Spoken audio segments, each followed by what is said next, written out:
And it's the result of connecting materialism and idealism in the wrong way. So, okay, I apologize, but I think it's really helpful if we just try to define terms like what is dualism, what is idealism, what is materialism for people who don't know. So the idea of dualism in our cultural tradition is that there are two substances, a mental substance and a physical substance, and they interact by different rules.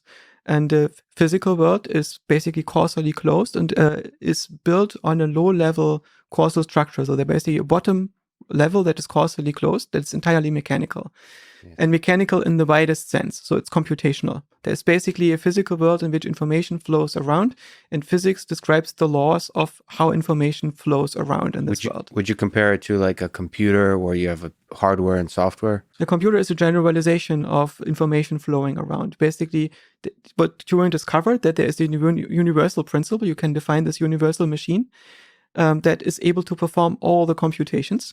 So all these machines have the same power. This means that you can always define a translation between them as long as they have unlimited memory to be able to perform each other's computations. So would you then say that materialism is this whole world is just the hardware and idealism is this whole world is just the software? Not quite. I think that most idealists don't have a notion of software yet, because software also comes down to information processing.